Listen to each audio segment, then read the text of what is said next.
있습니다. 자주 사람들의 입에 오르락내리락 하는 교회들이 굉장히 많이 있습니다. 매스컴을 통해서 자주 보기도 하고 이름만 들어도 사람들은 잘 알고 있는 교회들이 많이 있습니다. 이런 교회들은 외형적인 큰 성장을 이루고 아름답게 건축된 건축물을 가지고 있으며 세상 속에서도 여러 가지 사역들을 잘 감당하는 교회입니다. 근데 이와 반면에 잘 알려지지도 않았음에도 불구하고 유명한 교회 못지않게 바른 영향력을 끼치며 서 있는 교회들도 굉장히 많이 있습니다. 저희들이 몰라서 그렇지 건강하고 바른 교회들이 세상 속 곳곳에 숨어 있다는 것을 분명히 아셔야 합니다. 사람들은 이러한 교회를 잘 모르지만 그 교회 구성원들의 신앙이 성숙하고 진실하여서 각자 주어진 상황과 위치에서 빛을 발하고 소금으로 그 역할을 감당하는 건강한 교회들이 분명히 많이 있습니다. 여러분, 왜 보석이 귀할까요? 그것은 보석 자체가 가지고 있는 진가와 가치도 있겠지만 너무 시끄러우면 들어가셔도 됩니다.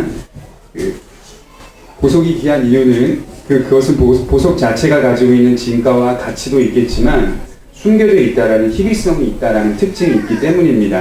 그러니까 보석이라는 것의 특징은 가지고 있는 진가와 또 가치도 있고 또 숨겨져 있는 희귀성이 함께 조화를 이루어 우리에게 나타나기 때문에 귀한 것으로 평가받는 것이라고 말할 수 있다라는 것이죠. 저는 우리 교회가 그런 교회가 되었으면 좋겠습니다. 세상 속에서 교회 이름이 드러나고 나타나는 교회가 아니라 하나님의 일하심 속에서 때에 맞게 아름답게 드러나서 성도들의 신앙이 숨어있는 것 같지만 믿음의 역사를 이뤄가는 그런 건강한 교회가 되었으면 좋겠습니다. 그러니까 교회 이름이 드러나기보다는 성도들의 신앙이 드러나는 교회가 되었으면 좋겠습니다. 그러니까 화려한 건물과 건축 그리고 양적인 성장으로 유명해지는 교회가 아니라 성도들의 신앙이 세상 속에서 숨겨져 있는 것 같으나 드러나야 할 때는 드러나는 성숙한 교회가 되었으면 좋겠습니다. 오늘 데살로니가 전서를 읽으면서 우리는 읽은 바와 같이 아주 성숙한 교회를 만나게 되는데요. 그들의 성숙함을 보면서 우리들도 이러한 성숙한 신앙이 되었으면 좋겠다라는 생각을 해보게 됩니다. 사도행전 17장 1절에서 4절을 한번 찾아보겠습니다. 사도행전 17장 1절에서 4절 말씀입니다.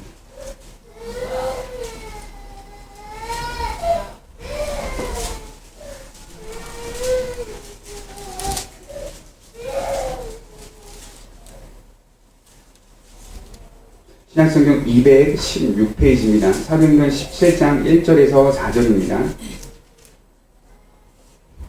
읽어드리겠습니다. 그들이 암비볼리와 아볼리아로 다녀가 데살로니가에 이르니 거기 유대인의 회당이 있는지라 바울이 자기의 관례대로 그들에게로 들어가서 새 안식일에 성경을 가지고 강론하며 뜻을 풀어 그리스도가 해를 받고 죽은 자 가운데서 다시 살아나야 할 것을 증언하고 이르되 내가 너희에게 전하는 이 예수가 곧 그리스도라 하니 그 중에 어떤 사람 곧 경건한 헬라인의 큰 무리와 적지 않은 귀부인도 권함을 받고 바울과 신라를 따르나. 예루살렘부터 시작된 바울의 전도 여행 가운데 2차 전도 여행 때의 일이었습니다. 바울은 이곳에 있는 회당에 들려서 복음을 전파하게 되는데요. 이 복음을 전파한 시간과 기간은 약 3주 정도 가량으로 머물면서 짧은 시간 복음을 증거하게 되었습니다. 물론 바울이 데살로니가 지역에서 오랜 시간 동안 복음을 전파하고 싶은 열정과 열의는 있었습니다만 그곳에서 머물면서 핍박과 박해를 받게 되거든요. 그렇기 때문에 3주 이상을 머물면서 복음을 전파할 수가 없게 되었어요. 그래서 바울이 짧은 시간이지만 복음을 증거하면서 회당에서 많은 사람들을 그리스도께로 인도하는 그런 놀라운 역사를 이루고 있는 것이 데살로니가 교회의 설립 배경이라고 볼 수가 있습니다. 짧은 시간 데살로니가 지역에서 복음을 전파하면서도 불구하고 성령이 그 시간 역사하셔서 말씀 가운데 큰 부흥이 데살로니가 지역 안에서 일어나게 됩니다. 여러분, 부흥은 두 가지 특징을 가지고 있습니다. 첫 번째는 사람의 심령 가운데 있는 내적인 부흥이 먼저 일어나야 합니다. 그리고 그 다음에 외적인 성장도 함께 일어나게 됩니다. 그래서 부흥이라고 말할 때, 우리 교회 부흥하자라고 말할 때는요, 사람이 많아진다라고 이해하시면 안 되고요. 한 인격체 안에, 한 인격적 영혼 안에 심령의 역사를 통하여 그 영혼이, 한 영혼이 주님 앞에 자복하고 회개하는 역사, 설득당하고 설복당하는 역사, 그것이 부흥의 시발점이라는 것을 볼 수가 있습니다. 바꿔 말해 반대로 제가 여쭤볼게요. 그러면 수가 많아진다고 해서 다 하나님이 역사하신 것이라고 볼 수 있습니까? 그렇진 않다는 거예요. 외적인 성장이 교회가 많이 이루었다고 해서 그것이 하나님이 역사하시고 인도하시고 이루신 것이라고 말할 수는 없어요. 그러니까 성장하지 않더라도, 외적인 사람이 늘어나지 않더라도 한 영혼 한 영혼이 예수 안에서 바르게 서고 견고하여져서 그 10년 가운데 그리스도를 바라보고자 하는 진정한 참된 마음과 신앙이 존재하고 뿌리를 내리고 있다면 그것이 건강한 부흥으로 나아가고 있던 시작점이라고 볼 수가 있다는 것이죠. 그런 면에서 데살로니가 교회는 내적으로나 외적으로 부흥의 역사가 일어나고 있었습니다. 그러나 초기부터 이 교회가 성숙한 교회는 아니었던 것으로 보입니다. 사도행전 17장 11절에 보게 되면 이렇게 말씀하고 있는데요. 베레아에 있는 사람들은 데살로니가에 있는 사람들보다 더 너그러워서 간절한 마음으로 말씀을 받고 이것이 그러한가 하여 날마다 성경을 상고함으로. 무엇을 말하죠? 베레아에 있는 성도들과 데살로니가 지역에 있는 성도들과 비교를 하면서 베레아에 있는 성도들이 신앙의 성숙이 조금 더 나았다라는 것들을 비교하는 말씀의 내용으로 볼 수가 있습니다. 그래서 초창기에 데살로니가 교회 성도들은 그렇게 많이 성숙한 건 아닌 것 같아요. 우리가 마찬가지로 처음 신앙생활을 하다 보면 처음부터 신앙의 성숙을 이루고 있는 사람들은 거의 발견할 수가 없죠. 신앙이라는 것이 예수를 믿고 구원받는 것은 순간적이고 단회적이긴 하지만 신앙의 성숙은 굉장히 점진적입니다. 어떤 사람은 조금 빠르게, 정도의 차이는 있지만 좀 빠르게 신앙의 성숙을 이루는 사람들이 있는가 반면에 어떤 사람들은 굉장히 느리고 점진적으로 신앙의 성숙을 이루고 있는 사람들이 있다라는 것이죠. 초창기 데살로니가 교회 성도들도 그렇게 성숙하지 않았다라는 것을 볼 수가 있습니다. 그런데 여러분, 바울이 그 지역을 떠나고 나서 이제 바울의 귀에 들리는 소문이 막 일어나기 시작했다는 거죠. 바울이 떠난 후에 시간이 지나고 나서 바울에게 데살로니가 지역의 성도들의 신앙의 모습이 막 들려오기 시작했습니다. 그들은 바울이 전한 복음의 말씀을 굳건히 부여잡고 있었고 그 복음을 토대로 신앙의 성숙을 이루어가고 있었습니다. 신앙이 성숙한다, 신앙이 자라난다, 신앙이 깊어진다 라고 말할 때 항상 잊지 말고 기억하셔야 될 것은 복음을 토대로 자라간다는 거예요. 교회를 많이 다닌다고 해서 자라가는 게 아니라 하나님의 복음, 진리를 토대로 신앙이 자라가는 거지, 진리와 떨어져서 진리와 연결되지 않은 채로 신앙이 자라가고 있다라고 이야기를 듣는다면 그것은 거짓이고 그것은 위선입니다. 반드시 복음을 토대로 그 사람의 신앙이 자라가게 되어 있습니다. 성숙도 마찬가지로 하나님의 말씀에서 벗어나지 않습니다. 그래서 종교개혁자 칼빈이나 루터나 또 사무엘 러더포드나 조지 길레스피 같은 사람들은 뭐라고 말하냐면 성령은 말씀을 떠나서는 역사하지 않는다라고 했어요. 그러니까 성령은 말씀을 벗어나서 역사한 적이 없다라고 얘기했어요. 그래서 우리가 신앙의 성숙을 이루기 위해서는 복음을 토대로 순수한 하나님의 말씀을 토대로 자라갈 수 있도록 좀 기억을 하셨으면 좋겠습니다. 여러분, 성숙이 그러면 뭘까요? 성숙하다. 성숙이 뭘까요? 성숙은 단순히 나이를 먹고 할 일을 하고 번듯한 소유를 가지는 것을 성숙하다라고 의미하는 게 아니라요. 성경이 말하는 성숙은 진리가 주는 그 부요함과 풍성함을 깨닫고 있어야 할 자리와 역할을 이를 악물고 감당하는 어른됨을 성숙이라고 말합니다. 어른됨. 성숙하다는 것은 어른됨이라고 말할 수 있죠. 나아가서 타인에 대한 포용함과 넉넉함이 있는 것이 성숙이라고 말할 수가 있습니다. 제가 조금 더 쉽게 설명하면 성숙은 예수님께서 사신 길을 걸어가는 게 성숙입니다. 예수님은 진리의 부요함과 풍성함을 아시고 십자가의 과정 속에서 그 자리와 역할을 이를 악물고 감당하셨습니다. 여러분, 예수님이 도망가셨죠? 십자가 사역하는 과정 속에 도망가셨죠? 아니었잖아요. 그럼 예수님이 안 힘들었습니까? 아니었죠. 중간중간마다 예수님 힘들다고 고백하는 내용들이 많이 나와요. 굉장히 힘들다고. 그럼에도 불구하고 예수님이 도망가지 않고 이를 악물고 자기가 처해진 자리와 위치를 감당했던 것, 그게 뭐라고요? 성숙이에요. 또 그럼에도 불구하고 거기서 끝낸 게 아니라 다른 사람, 타인에 대한 넉넉함과 포용함을 갖고 있는 것, 그것까지가 우리가 배워야 할 성숙이라고 성경은 얘기하고 있는 겁니다. 고백교회의 성도들이 이러한 목표를 가지고 신앙을 세워가셨으면 좋겠습니다. 좋은 것들이 눈에 넘치는 시대 속에 우리는 살아가고 있습니다. 우리를 흔들 수 있는 다양한 매력적인 것들이 세상에는 너무 많습니다.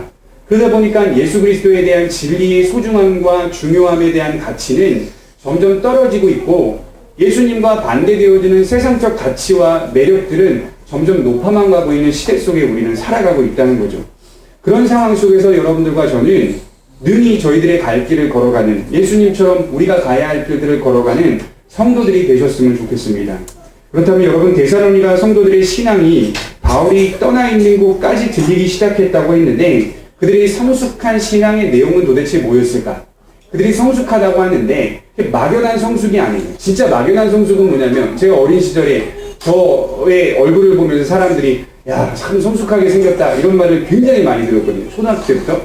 그건 굉장히 막연한 성숙이라고요. 내용이 없잖아요. 그냥 제 얼굴을 한번 보고 나서 제 이 얼굴이 초등학교 때 얼굴과 똑같았습니다. 그래서 초등학교, 중학교, 고등학교 때, 근데 이게 나이가 들면요, 저는 또 동안이라는 소리를 들어요. 아이고, 제 사랑, 진짜. 하여튼, 어린 시절에 저는 이 얼굴 비슷했어요. 그래서 사람들이 보면서, 아, 참 성숙하게 생겼다라고 말했는데, 정작 그 말 속에 담겨있는 의미와 내용은 없었어요. 외적으로 판단하고 있는 그냥 그 정도의 내용과 겉으로 보는 그런 내용이었다고요. 근데 성숙이라는 것은 그 안에 담겨져 있는 내용이 있어야 성숙한 거예요. 예수님 저 사람 잘 믿는다 라면 그 예수님을 잘 믿고 있는 그 사람의 신앙의 내용이 있어야 되죠. 그 신앙의 내용을 우리가 본받고 도대체 어떻게 믿길래, 도대체 어떻게 세상 속에서 드러나길래 어떤 것을 가지고 신앙의 성숙이라고 말하는지를 고민해 볼 필요가 있다는 거죠. 데살로니가 성도들의 신앙의 성숙의 내용을 한번 찾아보겠습니다. 2절과 3절을 한번 보십시오. 데살로니가전서 1장 2절과 3절입니다. 우리가 너희 모두로 말미암아 항상 하나님께 감사하며 기도할 때에 너희를 기억함은 너희의 믿음의 역사와 사랑의 수고와 우리 주 예수 그리스도에 대한 소망의 인내를 우리 하나님 아버지 앞에서 끊임없이 기억함이니. 바울이 끊임없이 감사한 건, 기억한 건 그들의 성숙한 믿음 때문이었는데, 그들의 성숙한 믿음은 어떤 내용이었냐면 믿음의 역사와 사랑의 수고와 예수님에 대한 소망의 인내가 있는 믿음이었다. 그런 내용이었다라고 말씀하고 있습니다. 그럼 믿음의 역사라는 말은 도대체 뭘까? 믿음의 역사라는 말을 자꾸 잘못 이해하게 되면 흔히들 이 말은 약간 공로적이고 행동적인 그런 이해와 개념으로 받아들일 수가 있는데요. 여기서 말하는 믿음의 역사는 믿음 그 자체를 온전히 붙잡는다는 뜻이에요. 그러니까 내가 무슨 역사를 이뤘다는 말이 아니라요. 믿음이라는 것은 그 자체를 순수한 복음을 붙잡고 있었다는 것이 뭐라고요? 믿음의 역사다.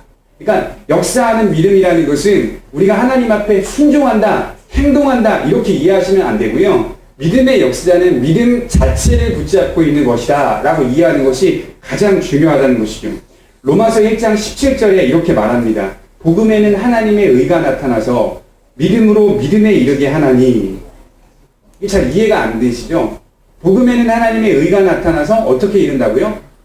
믿음으로 믿음에 이르게 하나니. 이거 이해가 잘 안 되시잖아요. 이해가 안 되는데 간단히 좀 생각해보면, 조금 깊이 생각해보면 복음이라는 원인 속에 묻혀있다는 뜻이에요. 믿음이라는 원인 속에 묻혀가지고 그 길과 바운더리 속에서 벗어나지 않고 있다. 그게 바로 믿음으로 믿음에 이르게 한다는 거예요. 그러니까 갈라디아서에 보면 바울이 너희가 복음으로 시작해서 뭘로 마치겠느냐? 율법으로 마치겠느냐? 그래서 막 바울이 욕을 해요. 화를 내고. 그래서 원문을 보면 갈라디아서 같은 바울이 약간 좀 항진되어 있는 상태예요. 막 흥분해가지고 막 소리치는 장면이거든요. 너희가 어떻게 복음으로 시작해서 율법으로 마치려고 하느냐? 갈라디아서 2장 21절에 보면요. 은혜를 헛되이 받는 자들이요. 이런 말이 나요. 저주를 받을지어다. 이렇게 말을 해요. 그러니까 복음으로 시작했다면 복음이라는 그 목장 안에 존재하고 있어야죠. 믿음에서 믿음으로 이른다는 말은 믿음이라는 그 목장 안에 벗어나지 않고 계속 존재하고 있다는 거예요. 복음이라는 진리 안에 존재하고 있으면서 벗어나지 않겠다는 거예요. 어떻게 벗어나지 않겠다는 거예요? 사람의 의를 높인다거나 공로를 드러낸다거나 사람이 뭔가 자랑할 만한 것들이 있다거나 이런 모든 것들을 결부시켜서 구원과 결부시켜 내가 조금이나마 협조할 수 있었다라고 말할 수 없다라는 거예요. 구원에 대하여. 그 부분을 지금 바울이 얘기하면서 우리의 복음의 성장과 믿음의 성장은 복음 안에 갇혀 있을 때, 복음이라는 순수한 그런 바운더리 속에 있을 때, 원인 속에 들어갈 때 우리가 믿음의 역사를 가질 수 있다는 것이죠. 순수한 복음 그 자체를 붙잡고 있다는 뜻입니다. 그럼 이 순수한 복음이라는 또 그 말은 도대체 또 무슨 말일까? 로마서 4장 5절을 한번 찾아보겠습니다. 로마서 4장 5절입니다. 복음 안에 있다는 말이 도대체 무슨 말인지 로마서 4장 5절입니다.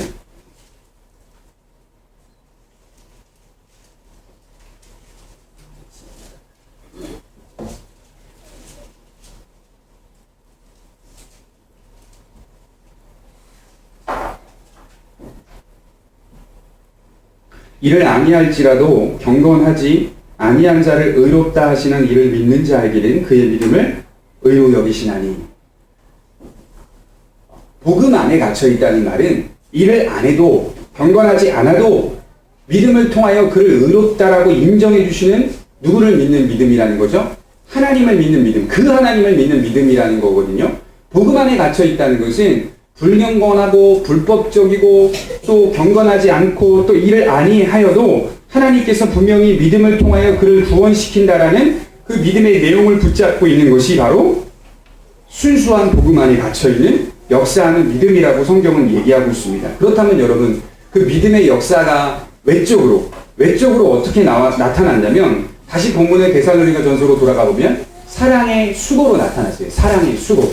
그러니까 첫 번째 데살로니가 성도들의 신앙의 내용은 믿음의 역사가 있었죠. 두 번째 뭐가 있었죠? 사랑의 수고가 있었습니다. 그럼 사랑의 수고라는 말은 도대체 뭘까? 여기서 사랑의 수고라는 말은요, 대가를 바라지 않고 하나님 앞에 헌신했다는 뜻입니다. 대가를 바라지 않고 조건 없이 하나님 앞에 헌신하고 봉사하고 삶을 드렸다는 말이죠. 대가를 바라지 않는 수고가 무엇입니까? 자신을 드러내지 않는 수고입니다. 이것은 예수님께서 복음서에서 말씀하고 있듯이 자기를 부인하고 자기 십자가를 지는 수고를 말하는 거예요. 그러니까 여러분, 저와 여러분들은 우리 자신을 부인하며 살아가는 사람들입니다. 그러니까 내가 틀렸다라는 것들을 항상 인식해야 돼요. 성령의 역사하심과 깨달음 아니고서는 우리 스스로가 우리 인생 가운데 우리의 판단이 올바르지 못하다는 사실을 분명히 인정을 해야 되는 거예요. 그래서 우리가 늘 말씀 속에 사무치려고 하는 거죠. 왜 말씀 속에 사무칩니까? 왜 그렇죠? 첫 번째로는 하나님과 교제하기 위해 사무치고요. 두 번째로는 인생의 판단력을 흐리지 않게 하기 위해서예요. 그림을 그려도 명확한 밑그림을 그려야 되는데 하나님께 기도하지 않고 말씀 속에 있지 않으면 그림을 그릴 만한 어떤 원인이 없는 거예요. 그래서 여기서 말하는 사랑의 수고라는 것은 자기 자신은 부인하는 거거든요. 그리고 대가를 바라지 않고 하나님 앞에 헌신하고 봉사하는 것을 이야기하는 겁니다. 이런 자기를 부인하는 수고가 어떻게 나타날 수 있었느냐, 가만히 제가 연구해 보니까 이게 무슨 뜻이냐면, 데살로니가 성도들의 사랑의 수고는 그들이 이미 받은 게 많아서, 받은 것들이 너무 많아서 하나님의 은혜에 감사하여 드리는 수고였다는 거예요. 그러니까 저와 여러분들 받은 게 없으시죠? 아니라는 거예요. 예수 안에 들어와 복음의 참된 의미와 깨달음을 얻으면요, 받은 게 많다라고 고백하게 되는 거예요. 만약 우리 성도님들이 각각 정도의 차이는 있지만 내가 지금 받은 게 뭐가 있냐라고 말하면 거듭난 게 아니에요, 아직. 이건 거듭난 사람만이 알 수 있는 거예요. 복음은 받은 게 많아서 봉사하게 되는 거거든요. 하나님이 주신 은혜와 하나님이 주신 은총과 하나님이 주신 여러 가지 축복들이, 하늘의 축복들이 이미 많이 나에게 주어졌다라는 것을 믿는 믿음의 시각으로부터 봉사하게 되는 거죠. 그렇다면 여러분, 받기 위해서 봉사하게 되면요, 이것은 언젠가는 실망하게 되고 언젠가는 시험에 들게 되는 것이죠. 먼저 우리의 사랑의 수고는 받은 게 많아서 나타나는 수고로 드러나야 한다라고 성경은 얘기합니다. 그럼 무엇을 받으려고 수고하시는 겁니까? 우리가 왜 수고하는 겁니까? 이것은 받기 위해 수고한다기보다는 믿음의 즐거움과 복됨을 알기 때문에 수고하는 겁니다. 뭐 이거 경험해 보셨습니까? 믿음 그 자체의 즐거움과 복됨을 아십니까? 그것을 알기 때문에 우리가 봉사하고 수고하는 거예요. 1647년에 그 영국의 웨스트민스터 총회라는 것이 열렸는데요. 이 웨스트민스터 총회 가운데 많은 신학자, 철학자, 국회의원, 정치인, 수많은 뭐 또 과학자들까지 포함하여서 그 대성당 안에서 함께 모여서 우리가 기독교의 정통적인 표준 문서를 만들자라고 해서 만들어진 신앙 고백서가 웨스트민스터 신앙 고백서거든요. 그 웨스트민스터 신앙 고백서의 1문 1항에 이렇게 적혀 있어요. 사람의 제일 되는 목적이 무엇이뇨? 이렇게 물어봐요. 사람이 제일 되는 목적이 무엇이뇨? 답이 뭐냐면 하나님을 영화롭게 하고 영원토록 그를 즐거워한다. 이게 무슨 말이냐면요, 저도 처음에는 대학원 때 잘 몰랐는데 이게 공부하면 할수록 그게 깊은 내용들을 이해가 되더라고요. 하나님을 영화롭게 하고 영원토록 그를 즐거워한다는 것은 영원토록 그를 위하여 산다, 이런 말이 아니더라고요. 저는 그렇게 이해했거든요. 그게 아니라 그 자신을 즐거워한다는 거예요. 그분의 존재 자체가 감사하고 기쁜 일이라는 거예요. 내가 이 세상 속에서 삶을 살아가면서 하나님의 존재 자체가 즐거운 거예요. 그 자체가 감사하고 만족하고 기쁜 거예요. 그 안에 있는 믿음의 성장까지 들어가야 그 사람이 바로 예수 그리스도를 참되게 믿는 사람이라는 것이죠. 그분 자신을 즐거워하는 거, 그분 때문에 감사한 거, 그분 때문에 내가 존재하고 있다는 사실을 기억하는 거, 이게 바로 사람의 제일 되는 목적이라는 겁니다. 그들이 바로 그런 믿음이었습니다. 그들이 그렇게 믿음의 역사와 사랑의 수고로 설 수 있었던 것은 그럴 만한 동력이 있었어요. 데살로니가 교회 성도들이 그렇게 신앙생활 할 만한 동력이 있었어요. 그 동력은 뭐냐면 예수 그리스도를 기다리는 소망의 인내가 있었기 때문입니다. 소망의 인내. 소망이 견디게 하고 버티게 한다라고 성경은 말합니다. 희망과 소망의 차이가 뭔지 아세요? 희망은 일어날지 안 일어날지에 대한 그 마지막 결과를 내가 안다 모른다? 모른다가 희망이에요. 아무리 희망사항을 갖고 계셔봐요. 그 일들이 일어납니까? 안 일어나요. 일어날 수도 있고 안 일어날 수도 있어요. 성경이 얘기하고 있는 소망은 일어나는 그 일을 확신하면서 현재에 붙잡고 사는 것이 소망이라고 얘기해요.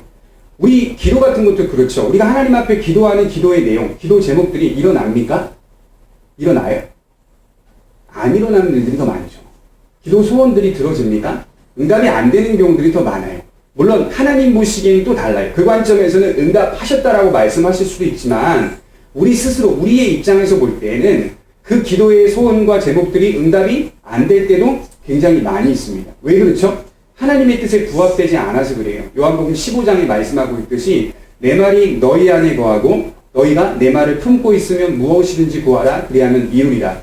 조건이 있는 거죠. 하나님의 뜻대로 기도하게 되면 그 뜻 안에서 그 소원과 기도 제목들이 응답된다. 100% 응답된다. 누구의 뜻대로 기도하면? 하나님의 뜻대로. 다만 우리의 기도의 모든 내용들이 8, 90%가 하나님의 뜻대로 하는 기도는 아닐 거라고요. 왜냐면 우리가 연약하고 부족하거든요.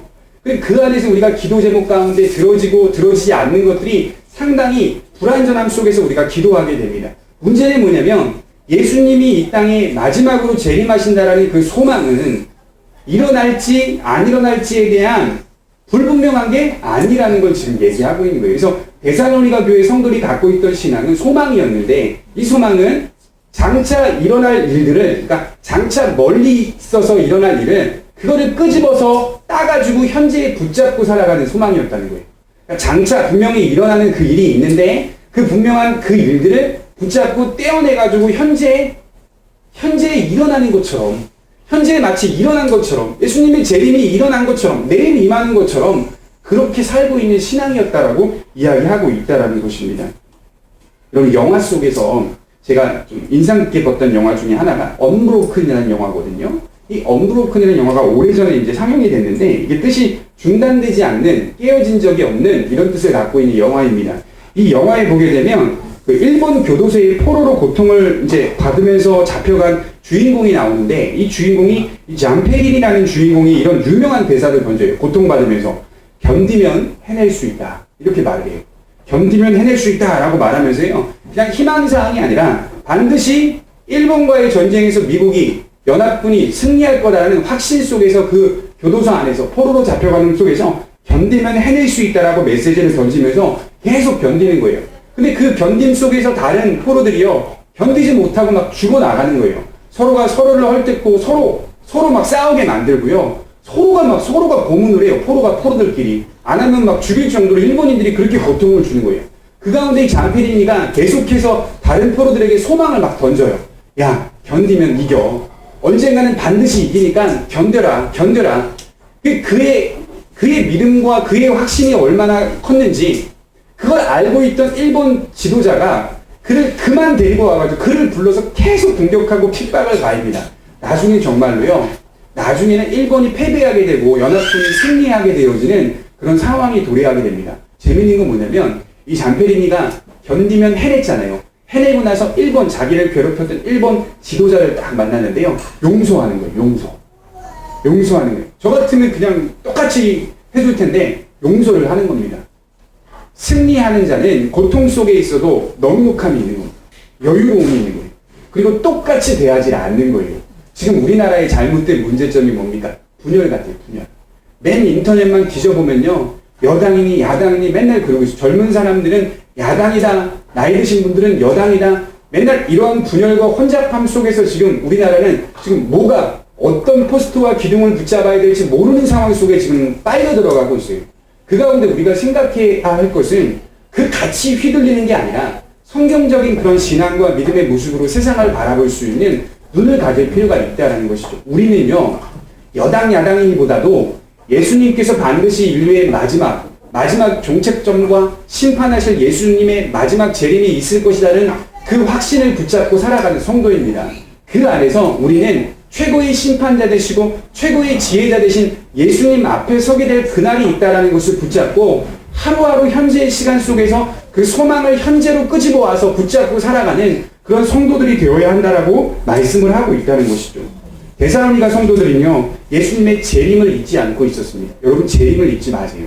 예수님 반드시 재림하십니다. 그 재림 자체를 보았다는 얘기가 아니라요, 예수님께서 마지막 심판을 행하실 그날이 올 것이라는 것을 붙잡고 있었다는 거예요.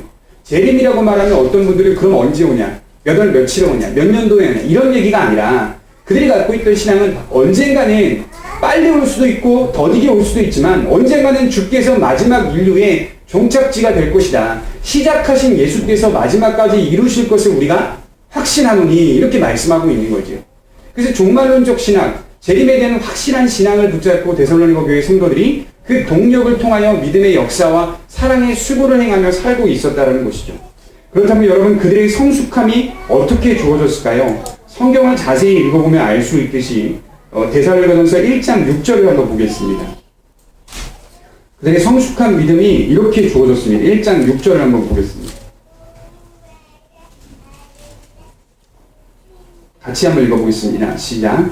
또 너희는 많은 환난 가운데서 성령의 기쁨으로 말씀을 받아 우리와 주를 본받은 자가 되었으니. 어떻게 이렇게 믿음이 단단해진 거죠? 환난 때문에. 많은 환난 때문에 그들의 신앙이 단단해진 거예요. 그들의 신앙의 내용이 분명히 건강하고 건전하게 서 있기도 했지만 환경이, 그들이 살고 있는 환경, 환난과 고난과 고통들이 그들의 신앙을 더욱더 단단하게 메어갔다라는 것이죠. 고난과 환난으로 인하여 그들의 신앙은 다져져 갔습니다. 고난과 환난이 신자들로 하여금 포기하게 만드는 게 아니라 더 단단하게 만들어 간다는 사실을 알아야 합니다. 역사 가운데 우리 기본적인 상식을 알고 있습니다. 위대한 신앙의 인물들은 하나같이 모두 수많은 고난을 겪었습니다. 고난과 어려움의 토대 속에서 자랐습니다. 그러나 지금 우리 시대를 한번 보십시오. 너무나 많이 편해졌습니다. 저는 말씀 준비하면서 이렇게 말하고 싶어요. 편안한 게 고난이다. 지금 시대는요, 딱 정의하라고 하면 제가 볼 때는 편안한 게 고난이다. 그런 시대 속에 살고 있습니다. 아무도 간섭하지 않을 때, 바로 그때가 더 어려운 때입니다. 치열한 싸움을 해야 할 때가 바로 이때입니다. 사단이 얼마나 똑똑하냐면, 이제는 핍박과 박해와 고통을 통해 기독교를 무너뜨리는 게 아니라 평안과 자유를 통해 무너뜨리려고 해요. 아무도 간섭하지 못하게 만드는 그런 계략과 작전을 통하여 너 자신이 신이다 라는 자꾸 이상한 사상을 만들어내어서 아주 자유로운 한 사람의 인격체를 막 귀중하게 높여가면서요, 우리를 계속하여 계략으로 몰고 가 우리의 신앙을 떨어뜨리려고 합니다. 아무도 간섭받는 걸 싫어합니다. 누군가 나에게 잔소리하는 걸 싫어합니다. 이제는 부자지간도 없는 시대입니다. 아들이 아버지를 죽이고 어머니가 아들을 죽이고, 이건 너무나도 우리가 매스컴을 통해 이해할 수 없는 일들이 너무나 많이 일어나고 있습니다. 그렇게 간섭하는 걸 싫어합니다. 이런 상황 속에서 우리가 치열한 싸움을 해야 할 때라고 저는 생각합니다. 그렇지 않으면 제가 중학교 때 비커 속에 개구리를 한 마리를 넣어서 서서히 불을 떼보니까 서서히 그 안에서 개구리가 처음에는 뜨뜻하잖아요. 뜨끈뜨끈하니까 행복하게 수영합니다. 점점 뜨거워질수록, 한번 다 실험해보셨잖아요. 그냥 뻗어가는 거예요. 나중에는 그 개구리의 모습이 죽음을 맞이하게 되는 것을 보게 됩니다. 하나님을 찾지 않으려는 마음들이 사람들에겐 점점 커지게 됩니다. 내가 할 수 있다. 사람들의 마음속에 내가 할 수 있다라는 생각밖에는 없습니다. 편안한 때에 더욱 치열하게 사셨으면 좋겠어요. 간섭하지 않을 때 그것이 고난이라고 여기시고 하나님을 찾으시는 성도들이 되시기를 바랍니다.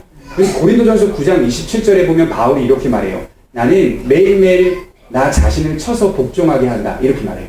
나 자신을 친다. 이렇게 말을 해요. 도대체 무슨 말입니까? 강제성. 내가 나 자신을 약간 거룩한 자해, 이렇게 표현하면 조금 힘들긴 하겠지만 자기 자신을 자해한다라는 거예요. 나 자신을 쳐서 하나님의 말씀 앞에 복종시키기 위해 늘 언제나 자신을 쳐서 복종케 한다. 바울은 날마다 자신을 쳐서 하나님의 말씀 속으로 들어가려고 합니다. 강제성을 띠고 자신에게 명령합니다. 자신에게 명령을 계속하는 거예요. 하나님을 찾도록 명령하고 하나님을 의지하도록 명령합니다. 여러분 게으를 때마다 더 기도하십시오. 게으를 때마다 밥 먹을 때 더 오래 기도하시고 또 말씀도 읽으시고 늘 언제나 게으를 때마다 한번 자기 자신을 치도록 자기 자신한테 강제성을 막 부여해 보세요. 핸드폰 잠깐 내려놓고 하나님 앞에 버스 타고 가면서도 조용히 기도 한번 해보시고 말씀 한 절 더 읽어보시고 그 말씀에 대한 내용의 이해를 조금 더 깊이 생각해 보시고 그런 것들을 자꾸 자신을 치도록 요렇게 가야 합니다. 이런 말도 했어요. 고린도전서 15장에는 나는 날마다 죽노라 매일 죽겠다 이렇게 말을 해요. 바울이 이번에는 자기 자신을 쳐가지고 매일 복종케 하면서도 나는 날마다 자신을 쳐서 복종케 하면서도 또 죽겠다. 자기 자신을 부인하겠다. 자기 십자가를 지겠다. 이렇게 말하고 있는 내용이 나옵니다.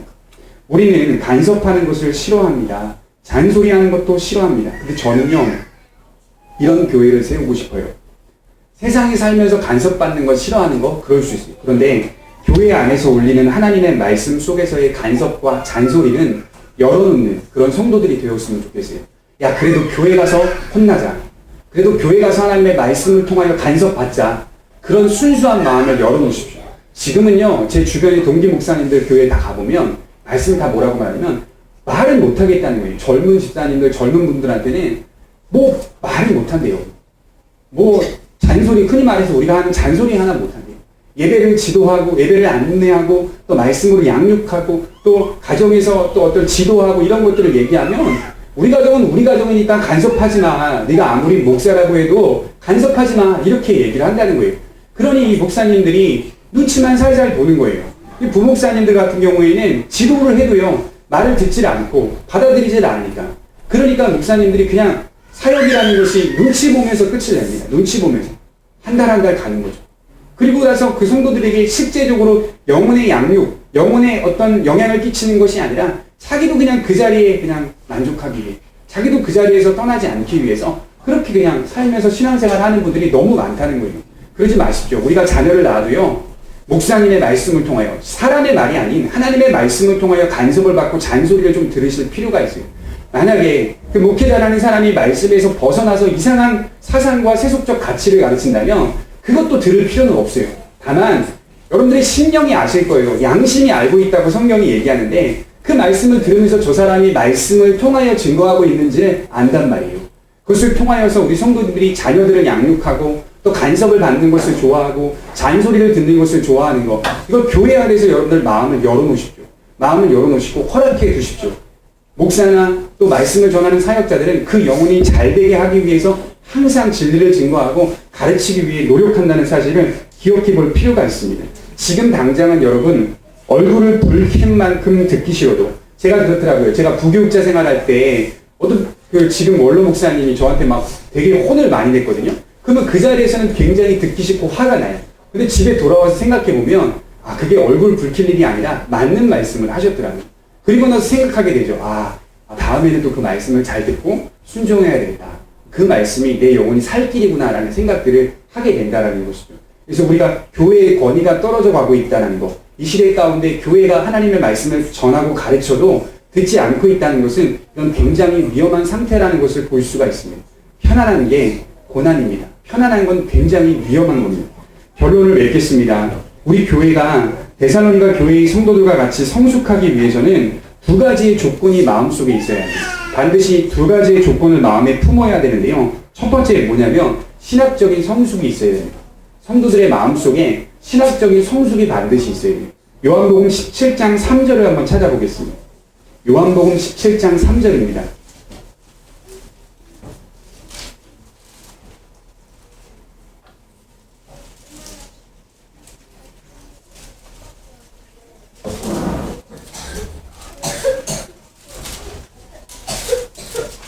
요한복음 17장 3절입니다.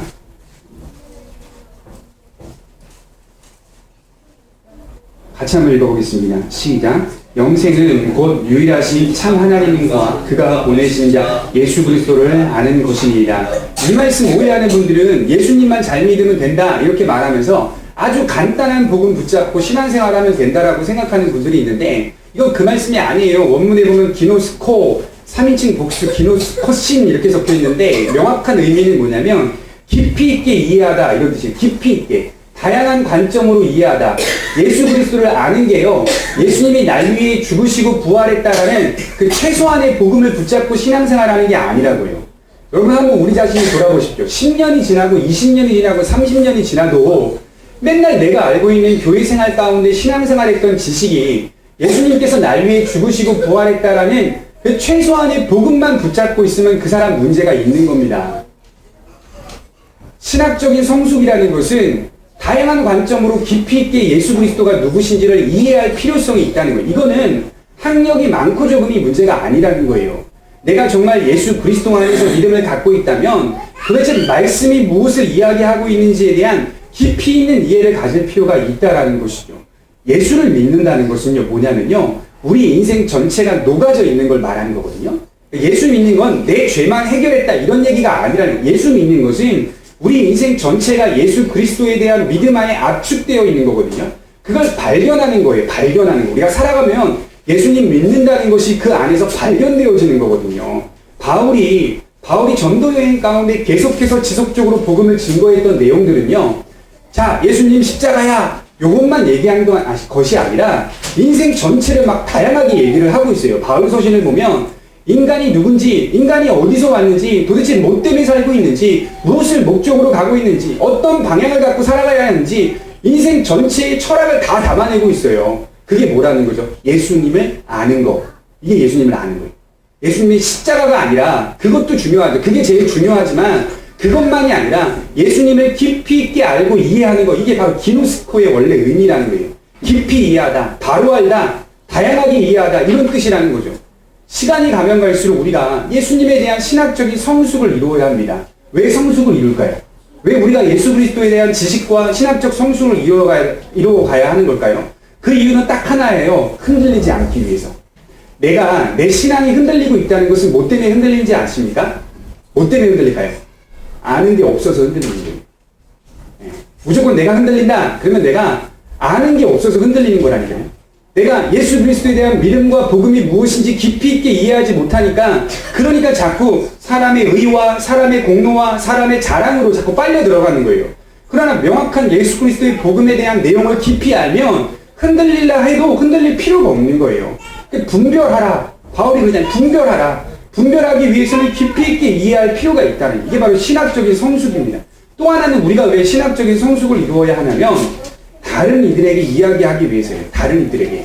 우리보다 못한 이들에게, 우리보다 연약한 이들에게 예수님에 대한 소망에 대한 것을 묻는 자들에게 바로 알게 해주고 바로 이야기해 줄 수 있는 믿음의 모습이 나타날 때 감사한 거죠. 우리 교회 우리 몇몇 성도님들이 가끔 제가 작년부터 말씀을 전하다 보면 수요예배, 금요예배 나오시는 성도님들은 물어봐요. 이렇게 성경이 뭔지, 어떤 내용이 무엇인지 질문을 간혹 하시는 성도님들이 있어요. 정말 잘하는 겁니다. 그런 질문 정말 잘하는 거고, 그분이 지금 말씀을 통하여 지금 하나하나씩 성장하고 있다는 증거입니다. 여러분, 그런 것들 하셔야 됩니다.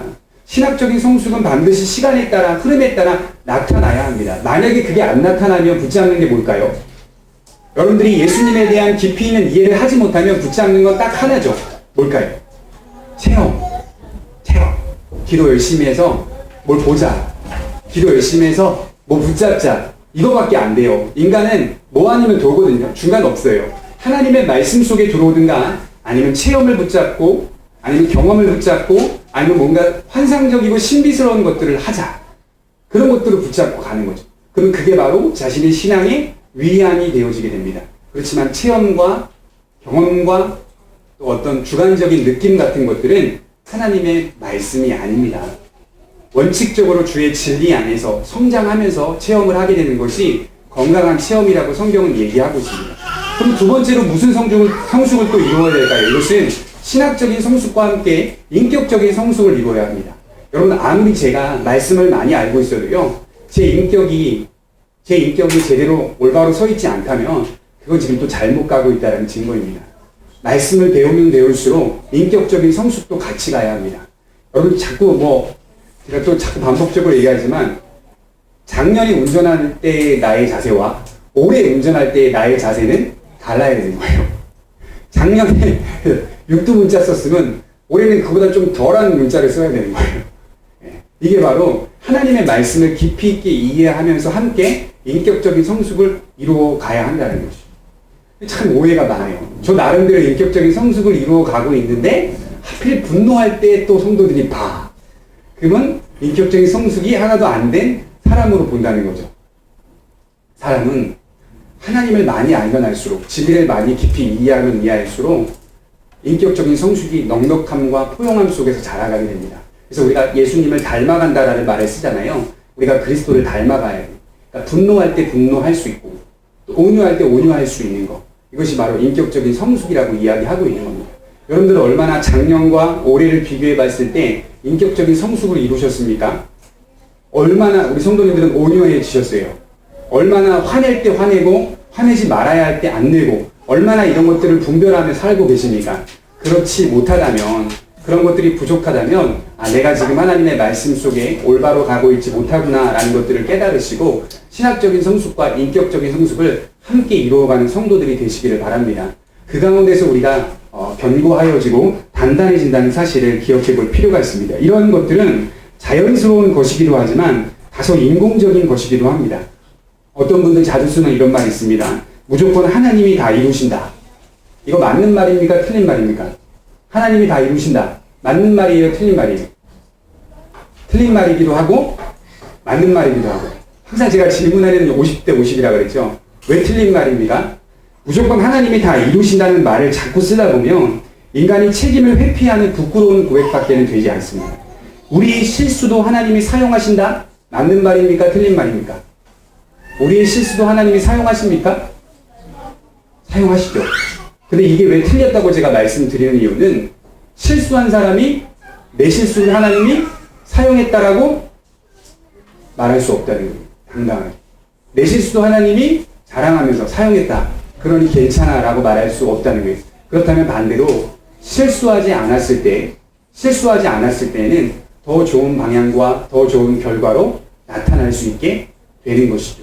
그래서 이 말들을 잘못 이해하고 오해하였으면 하나님이 무조건 나의 범죄함과 실수도 다 아름답게 선하게 인도해 가시고 이루실 것이다 라고 당당하게 단언하며 쓰면 안 된다는 거예요. 물론 맞는 말이기도 하지만 우리가 실수했을 때는 겸손하게 다시금 우리 자신을 돌아보고 하나님의 뜻 가운데 책임을 다하여 살아갈 필요가 있다는 거예요. 이게 바로 인공적인 거예요. 인위적인 거. 자연스럽지 않은 거. 인위적이라는 것은 애씀과 훈련이 필요하다는 거예요. 애씀과 훈련. 여러분들의 삶 속에서 애씀과 훈련이 존재해야 됩니다. 가만히 내버려 두는 것이 아니라 아까 말했듯이 바울이 자기 자신을 쳐서 복종케 하듯이 애씀과 훈련이 반복적으로 존재할 때 우리의 신앙이 견고하고 단단하게 가져져 갈 수 있다는 사실을 믿으시기 바랍니다. 기도하겠습니다.